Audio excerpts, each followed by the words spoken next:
ഒരു ബഡ്ജറ്റ് വാഹനത്തിൽ നിങ്ങൾക്ക് navigation system, Bluetooth connectivity, TFT display വരും.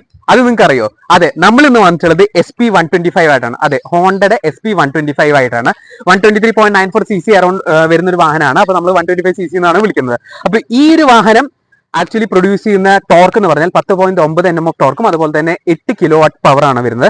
അപ്പോൾ ഇതിന്റെ ഒരു ഹൈലൈറ്റ് എന്ന് പറഞ്ഞാൽ പഴയ SP125 കൂടുതൽ അപ്ഡേറ്റ് ഫേസ് ലിഫ്റ്റ് എന്ന് വേണമെങ്കിലും നമുക്ക് പറയാം. അപ്പോൾ എന്തൊക്കെ ചേഞ്ചസ് ആണെന്ന് പറഞ്ഞാൽ ഫസ്റ്റ് ഹെഡ്ലൈറ്റിന്റെ ഒരു ഡിസൈൻ മാറ്റം വന്നിട്ടുണ്ട്. പിന്നെ റിയർ ലൈറ്റ്സ് കംപ്ലീറ്റ്ലി ഡിസൈൻ മാറ്റം വന്നിട്ടുണ്ട്.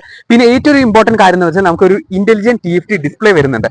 ഇതിൽ നമുക്ക് നാവിഗേഷൻ ചെയ്യാം. ഫോണായിട്ട് ബ്ലൂടൂത്ത് കണക്ടിവിറ്റി കാരണമുള്ളത് തന്നെ നമുക്ക് നാവിഗേഷൻ പറഞ്ഞൊരു സംഭവം ഉണ്ട്.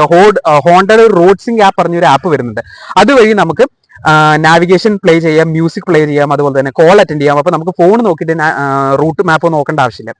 അപ്പൊ ഇങ്ങനെ കുറെ ഒരു ഒട്ടനവധി ഫീച്ചേഴ്സ് ഈ ഒരു വാഹനത്തിൽ വരുന്നുണ്ട്. അപ്പൊ ഇതിനെ പറ്റിയിട്ടുള്ള കൂടുതൽ ഡീറ്റെയിൽസ് നമ്മൾ യൂട്യൂബിൽ ഇട്ടിട്ടുണ്ട്. അപ്പൊ എന്തായാലും കാണാൻ മറക്കരുത്. അപ്പൊ നന്ദി, നമസ്കാരം.